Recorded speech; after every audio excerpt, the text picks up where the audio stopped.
हमारे देश में अगर आप देश की सरकार की चाटुकारिता का कोई कार्यक्रम करना चाहते हैं तो आपको परमिशन की भी जरूरत नहीं, इंटीमेशन की भी जरूरत नहीं। क्या आपको ऐसा नहीं लगता है कि जब ये वीडियो लोगों तक पहुंचेगी तो बहुत से लोग आप ही लोगों पर आरोप लगाएंगे कि ये कैसे देश के युवा हैं जो प्रधानमंत्री से लेकर के शिक्षा मंत्री को मुर्दाबाद कह रहे हैं? हमें क्रिटिसाइज करने की बजाय ऑलरेडी सरकार को, सरकार की नीतियों को, शिक्षा मंत्री को बड़े लंबे समय से कोस रहे हैं कि आपका राइट टू एजुकेशन केवल 8वीं तक है और उन्हीं स्कूलों में जहाँ टीचर नहीं है, क्लासरूम नहीं है, किताबें नहीं है, वो स्टूडेंट किस तरीके से 8वीं पास कर ले। युवा है उसे केवल भटकाने की, भड़कावे की कोशिश और राजनीति हमारी सरकारें कर रही हैं। शिक्षा का बाजारीकरण, अनौपचारीकरण, निजीकरण बंद हो। एजुकेशन को लेकर के आप सब लोग यहाँ पर एक बड़े ही आंदोलन टाइप का करते हुए नजर आ रहे हैं। क्या वाकई समान शिक्षा अधिकार की जो आप मांग कर रहे हैं, इसका सबसे पहले मैं महत्व जानना चाहूंगी और जानना चाहूंगी आखिर इसके अंतर्गत आप लोगों को किन दिक्कतों का सामना करना पड़ता है? देखिए, आप भी एक जर्नलिस्ट के तहत हमसे ये सवाल पूछ रहे हैं इसी तौर पर कि आपने भी अपने जीवन में शिक्षा हासिल करी होगी, जर्नलिज्म की भी तालीम हासिल करने की आपने कोशिश करी होगी, उसके बाद आप इस मुकाम तक पहुंचकर ये सवाल कर रहे हैं, इस प्रोटेस्ट को भी आप कवर कर रहे हैं। आज हमारा मार्च होने वाला था एक जॉइंट कॉल पर मंडी हाउस से लेकर यहाँ जंतर मंतर तक, पर हमारे देश में अगर आप देश की सरकार की चाटुकारिता का कोई कार्यक्रम करना चाहते हैं तो आपको परमिशन की भी जरूरत नहीं, इंटीमेशन की भी जरूरत नहीं। लेकिन वहीं एक समान नागरिक के तौर पर, जागरूक नागरिक के तौर पर आप अपने संवैधानिक अधिकार को जताते हुए आप अपना आक्रोश दर्ज करना चाहते हैं, अपनी मांगे रखना चाहते हैं बिल्कुल ही पीसफुल तरीके से, तो वो आपको अधिकार नहीं है। हमें परमिशन डिनाई करी गई, फिर अब यहाँ पर हम जंतर मंतर पर आकर ये प्रदर्शन करने के लिए मजबूर हैं। शायद क्या आपको ऐसा नहीं लगता है कि जब ये वीडियो लोगों तक पहुंचेगी तो बहुत से लोग आप ही लोगों पर आरोप लगाएंगे कि ये कैसे देश के युवा हैं जो प्रधानमंत्री से लेकर के शिक्षा मंत्री को मुर्दाबाद कह रहे हैं? इस देश के ज्यादातर युवा हमें क्रिटिसाइज करने की बजाय ऑलरेडी सरकार को, सरकार की नीतियों को, शिक्षा मंत्री को बड़े लंबे समय से कोस रहे हैं। आपने पिछले दिनों में, चाहे मई जून के महीने में एनटीए के जो अलग अलग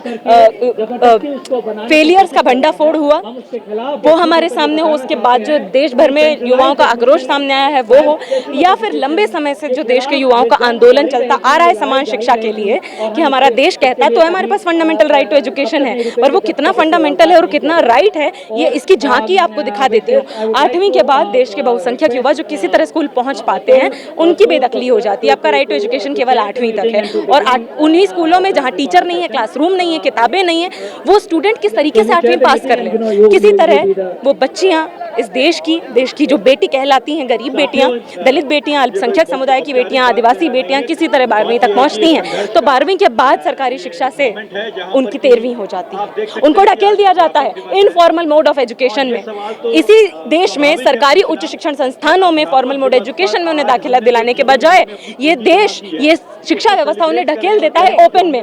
सुनिए, मेरी बात सुन लीजिए, पिछले सालों में 400% वृद्धि हुई है एनरोलमेंट में ओपन लर्निंग इंस्टीट्यूट्स में, इग्नू में, एसओएल में, रेगुलर में नहीं।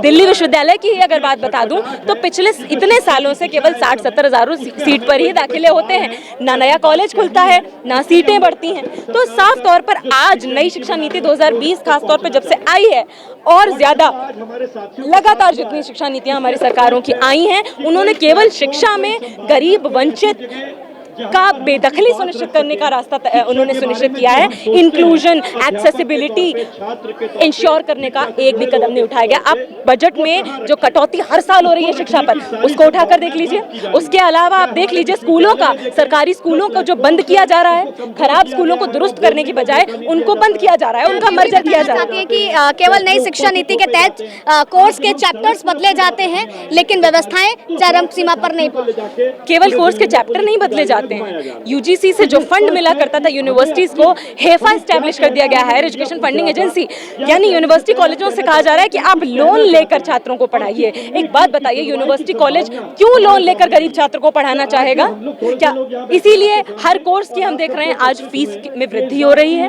प्राइवेट ऑटोनॉमस प्राइवेट यूनिवर्सिटीज जैसे बड़ी बड़ी मोटी फीस स्ट्रक्चर के 6-6 लाख रुपए के पर एनम के कोर्सेज आप दिल्ली विश्वविद्यालय का बता दूं तो वहां पर इंट्रोड्यूस किए जा रहे हैं और और बताती हूँ आपको, यहाँ तक कि ओपन लर्निंग के इंस्टीट्यूट्स के भी जो फीस स्ट्रक्चर्स हैं वो दिन दूनी रात चौगुनी हर साल बढ़ रहे हैं। जब से FYUP आया है 2022 से, दिल्ली विश्वविद्यालय के अंदर का मैं आपको बता सकती हूँ कि 2 गुना से ज्यादा फीस बढ़ चुकी है और हर साल FYUP को एक्सप्लेन कर सकते हो ताकि जिनको नहीं पता है, जो युवा भी इस बात को नहीं जानते, वो और अच्छे से 4 ईयर प्रोग्राम FYUP का मतलब है इस देश का एक बहुत छोटा सा हिस्सा जो विदेश पढ़ने जाना चाहता था ग्रेजुएशन के बाद, उसको यहाँ पर 3 ईयर फॉर्मेट है, बाहर 4 ईयर फॉर्मेट होता है, तो उनको 1 साल का लेवल अप करने के लिए कुछ कोर्स करना पड़ता था।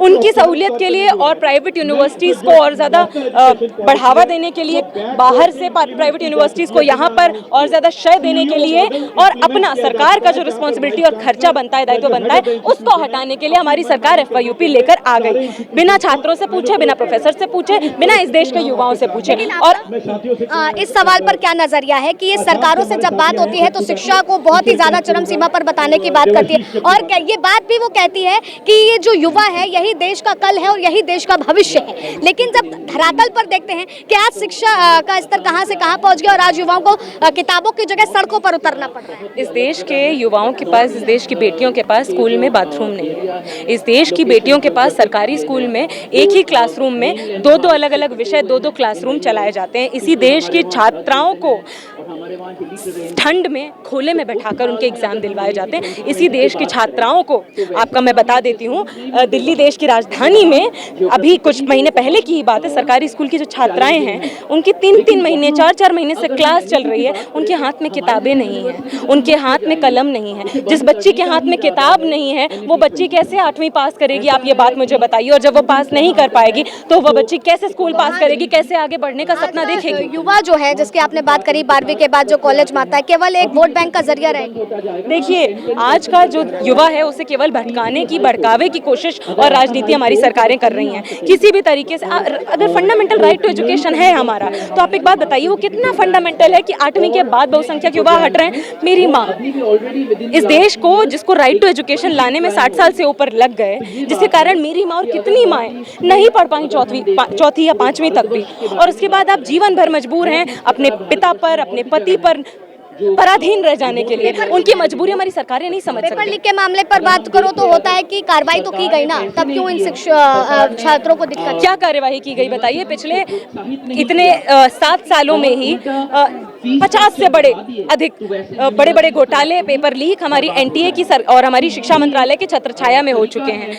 चाइना जैसा देश, जिसको हमारा देश हमारी सरकारें हमेशा कंपैरिजन कर रहे हैं कि देखिए हम चाइना से बेहतर हो रहे हैं, उसने तक कोचिंग सेंटर्स बैन कर दिए हैं। लेकिन हमारे देश में अभी तक ये सरकारें पूरी तरीके से कोचिंग सेंटर्स को प्रमोट कर रही हैं ताकि अमीर जिनकी जेब में पैसा है वो कोचिंग सेंटर जाकर, बड़े बड़े प्राइवेट स्कूल जाकर बेहतर शिक्षा हासिल करके बेहतर शिक्षण संस्थानों में जगह हासिल कर लें। आखिरी सवाल आपसे लूंगी, ये शिक्षा की जो व्यवस्थाओं की आप लोग आज सड़कों पर उतर करके बात कर रहे हैं, ये इन 10 सालों में चरमराया है या पहले भी ऐसा ही रहता था? देखिए, हमारे देश में ऐतिहासिक तौर पर जो देश के एकलव्य और शंभुक रहे हैं उनका अंगूठा काटा गया है। उन्हें कभी शिक्षा में जगह नहीं दी गई, हमेशा लड़कर ही हमने अपने अधिकार जीते हैं। तो आज भी हमारी ये मांग है कि सरकारी स्कूल के जो छात्र हैं, जिनका पहला अधिकार होना चाहिए सरकारी उच्च शिक्षण संस्थानों पर, उनको 85% रिजर्वेशन दिया जाए तब तक, जब तक KG से लेकर PG तक सभी युवाओं को बराबर समान पब्लिक फंडेड एजुकेशन नहीं मिल जाता तब तक। और उसके अलावा तब तक सुनिश्चित किया जाए कि अगर हम जैसे दिल्ली देश की राजधानी की बात करते हैं, दिल्ली यूनिवर्सिटी की बात करते हैं, ऐसे यूनिवर्सिटीज में जब तक आप नए कॉलेज नहीं खोल रहे हैं, सभी कॉलेजेस में इवनिंग मोड में आप क्लासेस शुरू करिए, हेफा को स्क्रैप करिए, फी हाइक बंद करिए, आप UGC से बराबर फंड दीजिए स्टेट यूनिवर्सिटीज को, उन सभी सरकारी विश्वविद्यालयों को जो केंद्रीय विद्यालय नहीं भी हैं उनको केंद्रीय विश्वविद्यालय के बराबर आप फंडिंग दीजिए। तभी तो वहाँ के जो गांव से आने वाले, राज्यों से आने वाले छात्र हैं वो भी, उनका विकास तभी बराबर हो पाएगा जब उनको बराबर फंडिंग मिलेगी। तो जब तक KG से लेकर PG तक सबको समान शिक्षा नहीं मिल जाती है, तब सबसे पहले ये शिक्षा का बाजारीकरण, अनौपचारीकरण, निजीकरण बंद हो।